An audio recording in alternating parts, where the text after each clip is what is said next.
A duke returned to his ancestral Yorkshire castle after 15 years abroad, expecting ghosts of the past and a much-needed time away from his adventures. Instead, he found a widow and three orphaned children living in his empty, ruined mansion. Enraged, he ordered them out. But what he discovered in the days that followed shattered everything he thought he knew about duty, love, and family. Hello. If you believe every underdog deserves to be seen and lifted up, your support means more than you know. Hitting 1,000 subscribers isn't just a number for us, it's what allows these real, hopeful stories to reach people who might desperately need them to stay motivated. Your one click could be the reason someone keeps going. Please help us reach more hearts by subscribing now. Erik Grealish stepped down from the carriage and stared at the castle that had haunted his dreams for 15 years. Grealish Castle. The stone towers rose against the gray Yorkshire sky, darker and more forbidding than he remembered. His father's death had dragged him back from Boston, back to England, back to this prison of memory and obligation. But something was wrong. Smoke curled from the east wing chimneys. Chimneys that should be cold, abandoned. The courtyard grass was trimmed. Windows that should be dark and shuttered gleamed in the afternoon light. And voices, children's voices, laughing somewhere beyond the gates. Erik's hand tightened on his walking stick. Someone had invaded his inheritance. He pushed through the main entrance, the heavy door swinging open easily. Too easily. Someone had oiled the hinges. The great hall stretched before him, and Erik froze. It was clean. The floors were swept. Fresh flowers sat in his grandmother's vase on the center table. Through the archway, he heard movement in the kitchen. A woman's voice, humming softly. "Who's there?" Erik's voice echoed through the hall, sharper than he intended. The humming stopped. Footsteps approached, quick and light. Then she appeared, a young woman in a simple gray dress, flower on her hands, dark hair escaping from a bun. Behind her, 3 children peered around the doorframe. Twin boys, perhaps 9 years old, and a little girl with enormous eyes. The woman's face went pale. "Oh God, you're the Duke." "I am." Erik stepped forward, heart pounding in a way that had nothing to do with his weak lungs. "And you are trespassing in my home. Please, Your Grace." She moved instinctively, positioning herself between Erik and the children. "I can explain." "Explain?" Erik felt heat rising in his chest. "Explain how you broke into my property? How you're living in my castle like squatters?" The castle was abandoned. Her voice trembled but held firm. "Everyone in the village said you'd never return. That you'd forgotten this place years ago. I don't care what the village said. This is mine." Erik pointed his walking stick toward the door. "I want you out. Now." The little girl started crying. One of the boys put his arm around her. "Your Grace, please." The woman stepped forward, hands clasped. Just give me a few days. A week. To find somewhere else." "A week? You break into my home and ask for a week." "My name is Joy Campbell. Mrs. Joy Campbell." She swallowed hard. "My husband was a vicar. He died 8 months ago. The church collapsed during a storm. 20 people inside. He pushed others out but didn't make it himself." Erik's anger faltered. He'd read about that collapse. A tragedy that shocked all of Yorkshire. "The parish gave us a month in the vicarage," Joy continued, words tumbling out now. "Then they needed it for the new vicar. I had no family, no money. The landlords wouldn't take children. We were on the street. It was winter. The children were freezing, starving." She gestured around the hall. "Someone in the village mentioned this place. Said it had been empty for over a decade. I thought just for a few nights. Until I found work. But there was no work. No one wants to hire a widow with 3 children. So you just stayed?" "Yes." Joy lifted her chin. "I stayed. I cleaned. I repaired what I could. I made it a home for my children. And yes, I know it was wrong. I know it's trespassing. But I had nowhere else to go." Erik looked at the children. Thin faces, mended clothes, but clean. Cared for. The castle around him was spotless, restored in ways he'd never managed even when he lived here. His chest tightened. Dr. Harding's warnings echoed in his mind. No stress. No exertion. 2 months of absolute rest after the lung infection that nearly killed him in Boston. This was exactly the kind of chaos he needed to avoid. 2 weeks, he heard himself say. Joy's eyes widened. "What? 2 weeks? 14 days. You find somewhere else to go, and then you leave." "Understood." "Yes. Yes, Your Grace. Thank you." Thank you so much. And I'm staying here. It's my castle. You take the servants' quarters in the east wing. I'll have the master chamber. Joy nodded quickly, gathering the children. We won't bother you. I promise. You won't even know we're here. But as Erik climbed the stairs to his old rooms, he knew that was a lie. He already knew they were there. The whole castle knew. For the first time in 15 years, Grealish Castle was alive again. And Erik Grealish had no idea his carefully guarded life was about to shatter completely. Erik woke to the smell of fresh bread and coffee. For a moment, disoriented in the pre-dawn darkness, he thought he was back in Boston. Then memory crashed in. The castle, the widow, the children. He checked his pocket watch. 5:30 in the morning. He dressed slowly, descended the grand staircase, following the scents to the kitchen. Joy stood at the stove, her back to him, humming that same melody from yesterday. The children still slept, he assumed. You're up early, he said. She jumped, nearly dropping the pan. Your Grace. I didn't hear you. Clearly. Erik sat at the kitchen table, a table where he'd never sat before. Kitchens were for servants, not dukes. But there were no servants now. You do this every morning? The children wake at 6. I like to have breakfast ready. She poured coffee into a cup and set it before him. Milk? Sugar? Black. She'd already poured it black. Erik noticed, but said nothing. Joy returned to the stove, and Erik studied the kitchen in the growing light. Copper pots hung polished on the walls. Herbs dried in bunches near the window. The old scarred table was scrubbed clean. This room, which he remembered as dark and neglected, now felt warm. Lived in. The castle looks different, he said finally. I hope that's acceptable, Your Grace. I didn't change anything important. Just cleaned. Repaired what I could. How long did you say you've been here? 8 months. 8 months. One woman and 3 children had accomplished more in 8 months than his paid staff had in years before he left for America. Joy placed a plate before him. Fresh bread, butter, jam, sliced apples. Simple but perfect. Thank you, he said, surprising himself. They ate in silence. Then came the thunder of small feet on stairs, and the twins burst into the kitchen, stopping short when they saw Erik. Good morning, Your Grace, they mumbled in unison, eyes downcast. Henry. Samuel. Joy's voice carried a warning. Quiet voices in the morning. The boys slid into chairs, subdued. Catherine appeared moments later, clutching a worn cloth doll, staring at Erik with those enormous eyes. The meal was awkward. The children kept glancing at him nervously. Erik had no idea what to say to children. He'd never been around them, not really. His own childhood had been lonely, formal, cold. After breakfast, as Joy cleared dishes, a knock came at the front door. Erik answered to find a barrel-chested man with a wild red beard grinning up at him. Your Grace. Finally. Theodore Brennan, village blacksmith. He thrust out a calloused hand. Brought the nails Joy ordered last week. And may I say, congratulations. Erik shook the hand automatically. Congratulations for what? The engagement, of course. Theodore winked. Joy's been talking about you for weeks. When the Duke returns, she'd say. When my Erik comes home. Well, here you are. I'm not. We're not. Erik's face heated. There's no engagement. Theodore's smile faltered. He looked past Erik to where Joy had appeared, face scarlet. Mr. Brennan, she said quickly. His Grace and I are not engaged. He just arrived yesterday. There's been a misunderstanding. But you said you talked about the Duke. I talked about the castle's owner returning. That's all. An excruciating silence fell. Theodore scratched his beard. Oh, well then. My mistake.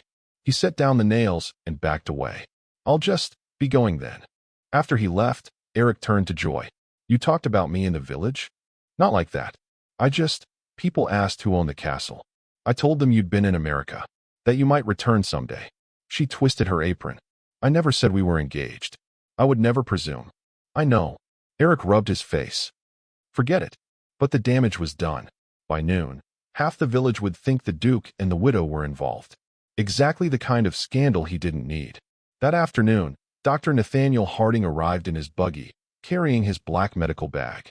He was 60, white-haired, with sharp eyes that missed nothing. Let's have a look at you, he said, steering Erik to the library. Stripped to your waist. The examination was thorough. Harding listened to Erik's lungs, checked his breathing, made notes in a leather journal. Well, Erik asked. Better than Boston. Yorkshire air suits you. Harding closed his bag. But you need rest. Absolute rest. No stress. No excitement. No. He paused, looking around the restored library. Is that laughter I hear? Through the window, Joy was in the garden with the children, all four of them laughing at something Samuel had said. Harding smiled. Perhaps this won't be as restful as I hoped. But maybe that's not such a bad thing. After the doctor left, Erik found himself watching from the window as Catherine tried teaching her brothers to make flower crowns. They were terrible at it. Joy's laughter carried on the breeze. For the first time in 15 years, Grealish Castle felt alive. And Erik Grealish didn't know whether to be grateful or terrified. Erik spent the next 3 days trying to avoid the family living in his castle. It proved impossible. On the fourth morning, a scream pierced the air. Erik ran from the library to find Joy in the courtyard, staring up at the castle's north wall. "Samuel," she cried. "Don't move." The boy clung to the ancient stones 15 feet above the ground, wedged between the wall and a drain pipe. His face was white with terror. I can't get down." "How did he even get up there?" Erik demanded, chasing Henry's cap. The wind blew it. Joy's voice shook. "Samuel, hold on. I'm coming." "No." Erik grabbed her arm. "You'll fall." "I'll go." "Your grace, your lungs are fine." Erik was already moving, finding handholds in the familiar stones. He'd climbed this wall as a boy, before his illness, before everything went wrong. He reached Samuel, gripped the boy's collar. "I've got you. Don't look down." The descent was harder. Samuel's weight, Erik's weakened lungs, the exertion he'd been forbidden. By the time they reached the ground, Erik's chest burned, breath coming in ragged gasps. "Your grace." Joy's hand was on his shoulder. "Sit. Breathe slowly." She guided him to a bench, counted his breaths, placed her cool hand against his forehead. The children stood silent, frightened. "I'm fine," Erik managed. "You're not. You're wheezing." She turned to Henry. "Fetch my basket from the kitchen, the one with dried herbs." Minutes later, she'd brewed a tea that smelled of mint and something sharper. "Drink. My husband learned this from a traveling healer. It opens the lungs." Erik drank. The wheezing eased. He stared at Joy, this woman who'd appeared from nowhere with her mysterious knowledge and gentle hands. "Thank you," he said. "You saved my son." Her eyes glistened. "I should thank you." That evening, after the children slept, Erik found Joy in the library. She sat in his favorite chair, reading by candlelight. "That was my mother's favorite spot," he said. "I'm sorry. I'll move." "Don't." Erik sat across from her. "Tell me about your husband." Joy closed the book. "Thomas? He was good. Kind. He loved God and loved people. Sometimes I think he loved everyone more than he loved himself." "How did you meet?" "I was a baker's daughter in Leeds. He came to buy bread. Started coming every day." A small smile. "Took him 3 months to ask to walk me home." "And the children?" "The twins came first. Then Catherine 3 years later. Thomas said she was his angel." Joy's voice caught. "The day he died, he'd gone to the church early. The storm came sudden. People ran inside for shelter. Thomas was trying to get them all out when the roof collapsed. Silence settled between them. "I was married once," Erik said finally. "Arranged by my father. Lady Victoria Ashworth. Very proper. Very cold." "What happened?" "She died giving birth. The baby didn't survive either." Erik's hands clenched. "I was in Boston on business. Didn't make it back in time. She died alone, hating me, carrying a child I'd never meet." Joy reached across, touched his hand briefly. The gesture was simple, but it cracked something in Erik's chest. "That's when you left England?" "That's when I ran. Spent 15 years running." He met her eyes. "Until my father's death dragged me back." "Maybe you weren't running. Maybe you were healing." "Were you? When you came here?" "No." Joy pulled her hand back. "I was just surviving. There's a difference." Later, Erik couldn't sleep. He walked the halls, remembering. His mother's laughter in these rooms. His father's stern lectures. Victoria's cold beauty and colder heart. He paused outside the East Wing. Heard Joy's soft voice singing the children to sleep. A lullaby in words he didn't recognize, but a melody that wrapped around his heart. 13 days left. Then they'd be gone. The castle would be silent again. For the first time in 15 years, Erik dreaded the silence. Erik's discovering something his title and wealth could never buy. A family. But can a duke and a widow bridge the impossible gap between their worlds? Subscribe so you don't miss what happens when Erik faces the choice that will change everything. Hit that bell. This story's just beginning. The telegram arrived on the 8th day, delivered by a nervous postal boy who'd never approached a duke before. Erik read it twice, jaw tightening. Urgent. Stop. Railroad negotiations collapsing. Stop. Investors threatening withdrawal. Stop. Your presence required immediately. Stop. Millions at stake. Stop. Caldwell. Harrison Caldwell. His business partner in Boston. The man who'd built an empire with him over 10 years. The man currently watching that empire threaten to crumble. Erik crumpled the telegram. Bad news, Your Grace? Joy had entered the library carrying fresh linens. Business matter. Nothing that concerns you. But 3 more telegrams arrived that day, each more urgent than the last. Erik burned them all in the fireplace. That afternoon, a crash echoed from the portrait gallery. Erik ran to find Henry and Samuel standing amid shattered porcelain, faces frozen in terror. We didn't mean to. Henry's voice cracked. We were just playing, and Samuel threw the ball, and Erik stared at the remains of his great-grandmother's Ming vase. Priceless. Irreplaceable. 300 years old, now scattered across the marble floor. The boys waited for the explosion, for the punishment they knew was coming. Erik knelt, picking up a shard. My father broke this same vase when he was 7. My grandfather repaired it with gold lacquer. Japanese technique. Makes the breaks part of the beauty. He looked up at their stunned faces. Help me gather the pieces. We'll fix it together. An hour later, they sat at the library table, carefully applying adhesive to porcelain fragments. Erik showed them how to fit the pieces like a puzzle, how to be patient, how to create something stronger from what was broken. You're not angry? Samuel whispered. I'm angry you were playing ball indoors. But accidents happen. What matters is making them right. Joy watched from the doorway, something shifting in her expression. That evening, Theodore Brennan appeared with news of the village harvest festival. Tomorrow night, Your Grace. Everyone attends. Dancing, games, feast. You'll come. I don't. He'll come. Joy emerged from the kitchen. We all will. Erik started to protest, caught her determined look, and surrendered. The festival transformed the village square. Lanterns hung from every post. Tables groaned with food. Musicians played reels on fiddle and accordion. Children ran wild between the stalls. Erik felt eyes on him immediately. Whispers followed him like shadows. The Duke, with the widow, and her children. Ignore them, Joy murmured. But then Constance Davies, the village midwife, swept up and pulled Joy into conversation. Theodore grabbed Erik's arm, introducing him to every person in Yorkshire, it seemed. The twins vanished into a pack of village boys. Catherine clung to Joy's skirts, but watched everything with wide eyes. When the dancing began, Theodore pushed Erik toward Joy. Go on. She hasn't danced since Thomas died. I don't dance. Neither does she. Perfect match. Erik found himself standing before Joy, extending his hand. She hesitated, then took it. They were terrible. Erik had forgotten every dance lesson from his youth. Joy stepped on his feet twice. But as the fiddle played and the lantern swayed, something loosened in Erik's chest. Joy laughed. Actually laughed. The sound was sunlight breaking through clouds. When did you last dance? She asked. My wedding. 17 years ago. You. My wedding. 10 years ago. They spun past Theodore, who winked outrageously. Past Constance, who smiled knowingly. Past villagers who'd stopped whispering and started smiling.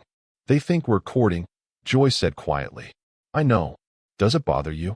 Erik looked down at her. Flowers still dusted her collar. Her dress was mended in 3 places. Her hands were calloused from work. She was everything Victoria hadn't been. No, he said. It doesn't bother me at all. That night, unable to sleep, Erik searched his study for documents. Found instead a stack of letters tucked behind books on the shelf. Letters in Joy's handwriting, addressed to someone named Margaret Campbell in Philadelphia. He shouldn't read them. Knew he shouldn't. He read them anyway. Dearest Margaret, I've found work passage to America. Your factory position is my salvation. I leave in 6 days. The Duke returned yesterday. He's not what I expected. Cold at first, but there's pain behind his eyes. Pain I recognize. I'm falling in love with him, Maggie. God help me. I'm falling in love with a man so far above my station, he might as well be the stars. But he looks at the children with such longing. Looks at me like, no, I can't write it. Can't even think it. He's a duke. I'm nobody. This is impossible. The letters fell from Erik's hands. 6 days. She was leaving in 6 days. And she loved him.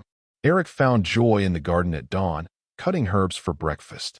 He'd been awake all night, the letters burning in his mind. You're leaving in 6 days. Joy's knife slipped, nearly cutting her finger. She turned slowly. You read my letters. They were in my study, hidden in your study, behind books. You had no right.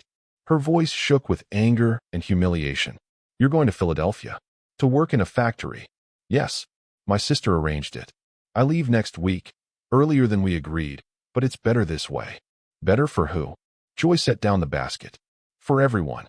For you. For my children. You wrote that you loved me. The words hung in the morning air. Joy's face drained of color.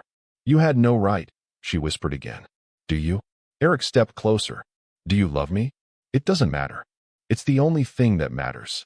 No. Joy backed away. What matters is that you're a duke, and I'm a widow who broke into your home. What matters is that I have 3 children and no money and nothing to offer. What matters is that people already talk, already whisper, and if I stay, I'll destroy whatever reputation you have left. I don't care about my reputation. You should. You have responsibilities.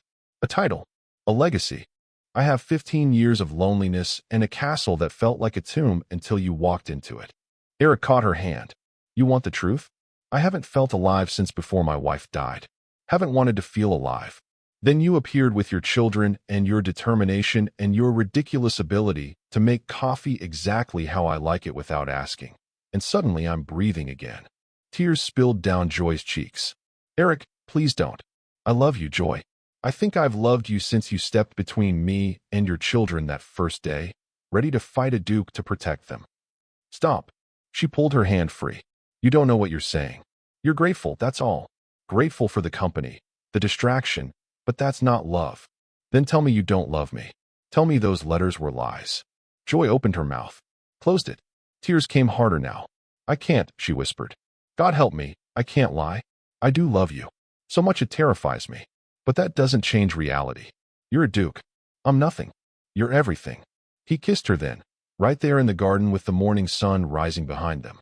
Joy resisted for half a heartbeat, then melted into him, her hands fisting in his shirt, a small sound escaping her throat. When they broke apart, both were trembling. This is madness, Joy said. I know. Society will crucify you. I know. Your family, your peers, everyone will. I don't care. Erik cupped her face. I spent 17 years doing what was expected, marrying who my father chose, building the life everyone demanded, and it nearly killed me. I won't make that mistake again. Joy pulled away, wrapping her arms around herself. I'm leaving the day after tomorrow. What? I moved my departure up. Mr. Brennan is taking us to the station at dawn. Joy, no. This is exactly why I have to go. Her voice broke. Every moment I stay, leaving becomes harder. And I have to leave, Erik. For your sake and mine. Because if I stay, if we try this, when it falls apart, and it will fall apart, I won't survive losing someone again. I can't. It won't fall apart. You can't promise that. Nobody can. She backed toward the kitchen door. Thomas promised we'd have forever. I believed him. Then he was gone, and I had nothing. I won't. I can't go through that again. I won't let my children go through it. Joy, I'm leaving the day after tomorrow. Please don't make this harder than it already is. She fled into the castle, leaving Erik alone in the garden with the sunrise and the taste of her still on his lips. Inside, Catherine appeared in the kitchen doorway, clutching her doll. Is Mama crying because we have to leave? Joy knelt, hugging her daughter. Yes, sweetheart. I don't want to go. I like it here. I like Lord Erik. I know, darling. I know. That night, Erik sat in the library, staring at nothing. 2 days. In 2 days, they'd be gone. And he had absolutely no idea how to stop it. The storm hit Yorkshire with savage fury. Erik woke to thunder shaking the castle walls, rain lashing the windows like bullets. He dressed quickly, checked the clock. For in the afternoon, but dark as midnight outside. Downstairs, Joy was lighting candles, face pale. The twins are in the library. Catherine was in the garden with the cat before the storm hit. I can't find her. Erik's blood went cold. The garden? In this. She went out 5 minutes before the rain started. I thought she'd come right back. They ran to the kitchen door. The courtyard was a churning mass of water and wind. The moat had overflowed, flooding the grounds. Lightning split the sky. "Catherine!" Joy screamed into the storm. "Catherine!" A faint cry answered. Eric's heart stopped. There, by the moat wall, a small figure clinging to the stones, water rising around her. "She's in the moat," Erik said. "Stay here." "No, I'm coming." "You can't swim." "Neither can I, well, but I'm stronger." He was already moving, fear overwhelming every rational thought. The wind nearly knocked him over. Rain blinded him. He reached the moat wall, saw Catherine clutching a stone gargoyle, water to her chest, and rising fast. Her face was white with terror. "Papa Erik." She'd never called him that before. "Hold on." Erik lowered himself into the freezing water, gasping as it hit his chest. The current was vicious, trying to drag him under. His lungs, already weak, screamed in protest. He pushed forward, every stroke agony. Catherine's grip was slipping. The water rose to her chin. "I've got you." Erik grabbed her just as she lost her hold. Her weight pulled them both under. The world became dark and cold and suffocating. Erik's lungs burned. He couldn't breathe, couldn't see, couldn't tell which way was up. Victoria's face flashed in his mind. His stillborn son. All his failures. No, not this time. He kicked hard, breaking the surface. Catherine coughed and sputtered in his arms. The bank was impossibly far. His arms wouldn't move right. Water filled his mouth. "Erik!" Joy's scream cut through the storm. Hands grabbed him. Theodore Brennan, waist deep in the flood, hauling them both toward shore. Dr. Harding was there too, pulling Catherine from Erik's arms. Erik collapsed on the muddy bank, lungs convulsing. He couldn't breathe. Each attempt brought only water and pain. "Turn him on his side." Harding's voice, distant and urgent. Hands rolled him. Water poured from his mouth. Someone pounded his back. "Breathe, damn you." Joy's voice, broken with tears. Erik breathed. He dragged in air. It felt like swallowing glass. Coughed violently. More water. More air. His vision cleared slowly. Joy's face hovered above him, soaked and sobbing.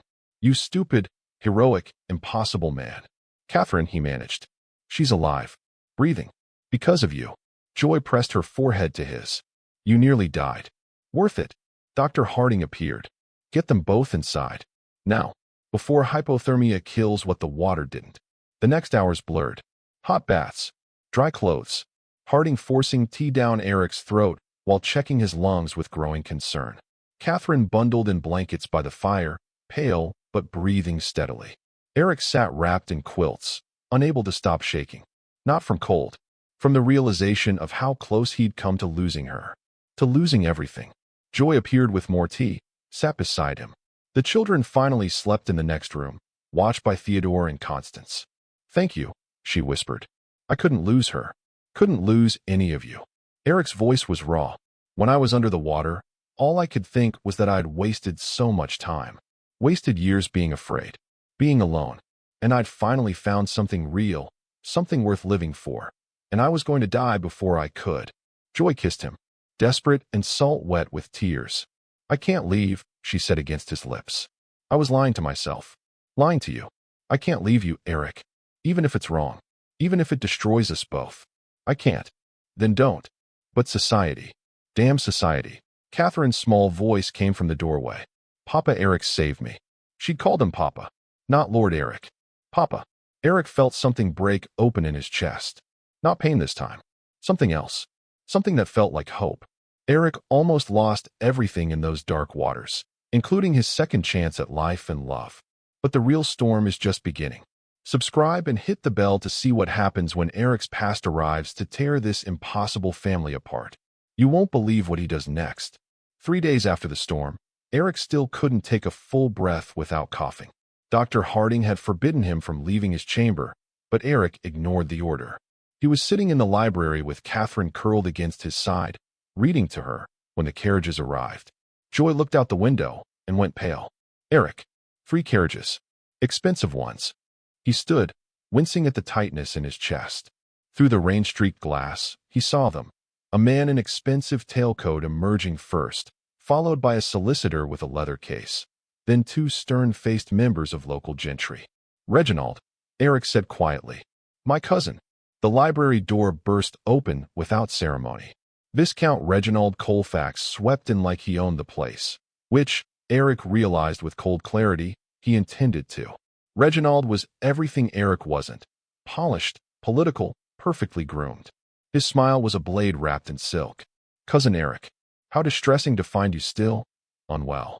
His eyes flickered to Joy, to Catherine pressed against Erik's side, to the domestic scene before him. And in such compromising company. "Get out of my house, Reginald." "Your house." Reginald gestured to his companions. "Mr. Pemberton here is my solicitor. Councilman Gerald Tate and Lady Beatrice Thornbury have come to witness what we've all heard whispered, that the Duke of Grealish has lost his senses entirely." Lady Thornbury's lip curled as she looked at Joy. "Living in sin with a vicar's widow. Scandalous." "We are not." Joy started, but Reginald cut her off. "Not yet, perhaps. But intentions are clear, aren't they? A duke, consorting with a common woman, raising her gutter rats as if they were legitimate heirs." Erik moved before he could think, crossing the room in 3 strides despite the fire in his lungs. He grabbed Reginald by the collar and shoved him against the bookshelf hard enough to rattle the shelves. "Say one more word about those children," Erik said through his teeth, "and title be damned, I will throw you through that window." "Papa Erik, don't." Catherine's cry pierced his rage. Reginald smiled, even as Erik's fists twisted his cravat. "There, you see? The child calls him Papa. A duke playing house with peasants. Unfit for his station. Unfit to hold the title." Mr. Pemberton stepped forward nervously. "Your Grace, we have documentation. Sworn statements from villagers about your unconventional household arrangements. Medical reports from Dr. Harding about your declining health." "Declining?" Erik released Reginald, turning to the solicitor. "I'm recovering." "Are you?" Councilman Tate's voice was cold. "You nearly drowned 3 days ago in a reckless rescue attempt. Dr. Harding's reports indicate severe lung inflammation. You're coughing blood, Your Grace. You're unfit to manage an estate, let alone maintain the dignity of your position." "This isn't about fitness," Joy said quietly. She'd drawn the children behind her, protective. "This is about the title." Reginald adjusted his collar, eyes glittering. "The title that will be mine when my dear cousin either dies from his foolish heroics or is declared mentally incompetent. Either way, this sordid situation ends today." He turned to Joy. "You have 2 choices, Mrs. Campbell. Leave now, voluntarily, or I'll have you arrested for trespassing. Your children will go to Yorkshire workhouses. I understand they're quite thorough in teaching proper deference there." "No." Samuel and Henry spoke as one. Erik felt something snap inside him. The room tilted. He lunged for Reginald again, but his legs wouldn't hold. His chest seized. He crashed to his knees, coughing violently. "Erik!" Joy was beside him instantly, supporting him. Blood spattered the library floor. Erik couldn't breathe, couldn't see through the red haze of rage and pain. "There's your Duke," Reginald said pleasantly. "A dying man clinging to a fantasy. You have until morning, Mrs. Campbell. Then I bring the magistrate." The door closed behind them. Erik collapsed fully, Joy holding him as his lungs tried to tear themselves apart. The last thing he saw before Dr. Harding's sedative claimed him was Catherine's terrified face. And Joy, weeping, beginning to pack their bags again. Joy carried her half-packed trunk down the servants' stairs at midnight, trying not to wake anyone. She didn't make it past the kitchen. Theodore Brennan stood blocking the door, arms crossed. Behind him, Constance Davies. Behind her, a dozen villagers with lanterns. "Going somewhere, Mrs. Campbell?" Theodore's voice was gentle but firm. "I have to. For Erik. For the children. Reginald will destroy everything if I stay. And you think leaving will save him?" Constance stepped forward. "Child, I delivered half the babies in this village. I know when someone's dying, and I know when someone's coming alive. Erik Grealish has been a ghost for 15 years. You made him human again. That doesn't matter to the church council, or to society." Then perhaps came a stern voice from the shadows. It's time society listened to something other than gossip. Reverend Oswald Fletcher emerged into the lamplight. Joy's heart sank. The Reverend was known for his rigid propriety, his uncompromising views on social order. "Reverend Fletcher, I'm leaving. You needn't worry about scandal. Mrs. Campbell." He cut her off, and there was something unexpected in his weathered face. Not judgment, Sadness. The church council summoned you tonight. I was there. Councilman Tate, Lady Thornberry, others of their ilk. They demanded you be driven from Yorkshire to preserve his grace's honor. Joy felt tears sting her eyes. I know. That's why I'm going. I didn't finish. Fletcher's voice hardened. Theodore here crashed our sanctimonious little meeting. Told us things about the Duke we never knew. Theodore moved closer. Eric's been funding the village school for 3 years. Anonymously. Every book, every slate, every teacher's wage. The orphanage, Constance added. The widow's fund. The medical supplies I use for my deliveries. All of it. Him. He never told anyone. Joy whispered. Because that's who he is. Theodore's voice cracked. A good man who's been taught to believe goodness isn't enough. That duty and title matter more than heart. But I'll be damned if I let him die alone in that castle because society says a duke can't love a vicar's widow. Reverend Fletcher stepped forward. I told the council they were wrong. That I've known many men of title and few men of character, and Erik Grealish is both. They laughed at me, called me a sentimental old fool. So we left, Constance said, and we started knocking on doors. Telling people what? Joy asked. The truth. A new voice joined them. Sarah Porter, the schoolteacher. That you've been teaching my girls to read in secret, giving them books, showing them they can be more than wives and mothers if they choose. More villagers stepped into the kitchen. The baker, the stable master, young mothers with babies, old men with gnarled hands. You fixed my roof, one said. Brought food when my husband died, said another. Taught my daughter letters. Made medicine for my son. Theodore raised his voice. We're going to the castle. Now. All of us. And we're telling Reginald Colfax and his fancy friends that if they want to destroy Erik Grealish, they'll have to go through Yorkshire first. He'll have you arrested, Joy said desperately. All of you. Let him try. Constance took Joy's hand. We're not wealthy. We're not titled. But we know what matters. And what matters is standing by people who stood by us. Reverend Fletcher picked up Joy's trunk. Come now, Mrs. Campbell. Let's wake his grace properly. They marched through the rain, 50 lanterns strong, voices rising in an old Yorkshire hymn. The castle loomed ahead, dark except for Eric's chamber window. Joy's heart hammered as they reached the courtyard. Theodore pounded on the door until the butler opened it, stunned. We're here to see the Duke, Theodore announced. All of us. Eric appeared at the top of the stairs in his nightshirt, pale and confused. His eyes found Joy widened. What's happening? Theodore's voice carried through the entrance hall. We're here to tell you something, Your Grace. A title without love is a tomb. It's time you chose life. Eric stared at the assembled villagers, at their determined faces, at Joy standing among them with tears streaming down her cheeks. For the first time in 15 years, Erik Grealish smiled like he meant it. Dawn broke over the castle's crumbling chapel where Joy's husband had once preached. Eric stood before the assembled villagers, still weak but steady. Joy and the children waited in the front pew. Dr. Harding stood beside them, concerned but silent. Reginald watched from the back, arms crossed, confident this would end in humiliation. Eric's voice was quiet but clear. I inherited a title at birth. I inherited this castle, these lands, this name. I inherited duty, obligation, expectation. He paused, meeting Joy's eyes. But I never inherited the one thing that matters. Love. That, I had to find myself. This is pointless theater, Reginald called out. You're still the Duke. Still bound by law and station. Not for long. Eric pulled a folded document from his coat. This morning, I signed papers with my solicitor. I formally renounce my claim to the dukedom of Grealish. You can have it, Reginald. The title, the castle, the weight of it all. I'm done. Gasps echoed through the chapel. Even Reginald looked shocked. You're mad, the Viscount breathed. No. For the first time in my life, I'm sane. Eric turned back to the villagers. Society says a duke cannot marry a vicar's widow. That love must bow to propriety. That my happiness matters less than maintaining appearances. His voice strengthened. I say society is wrong. I say a life without love is no life at all. I say I would rather be Erik Grealish, a man with nothing, than the Duke of Grealish with everything except what makes life worth living. He walked to Joy, pulled a ring from his pocket. His mother's ring, hidden after his first failed marriage. Joy Campbell. I'm not a duke anymore.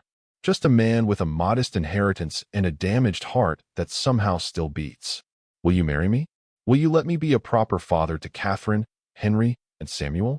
Will you build a life with me, away from all this judgment, somewhere we can simply be a family? Joy was crying, nodding before he finished. Yes, God help me, yes. Erik slipped the ring on her finger.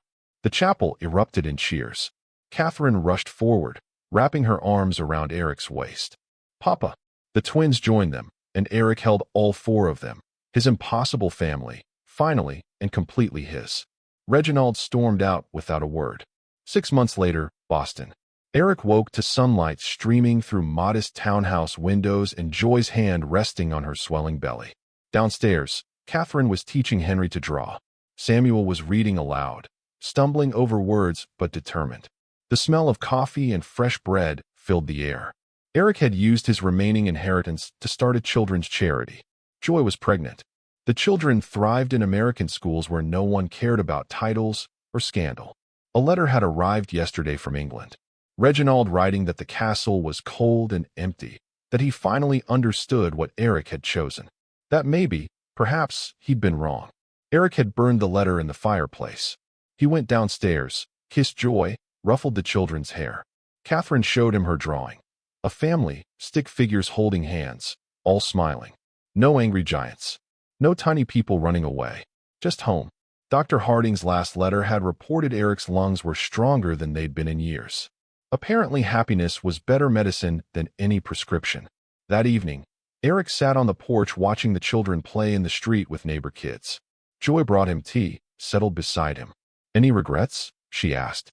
Erik thought of the castle, the title, the life he'd walked away from. Then he looked at his family, his real family, chosen not inherited. Not one.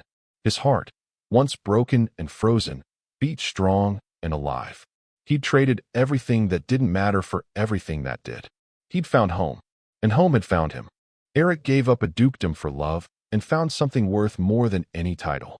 If this story moved you, subscribe so you never miss another tale of impossible choices and the courage to follow your heart. New stories every week. If you enjoyed this story, we appreciate you a whole lot and look forward to connecting with you as we build a community on this channel. Every day, we will put out more stories, so we need your support. Help us by liking, sharing, and subscribing to our channel if you haven't already. You won't miss any new exciting videos. Check out the next video. You'll love it.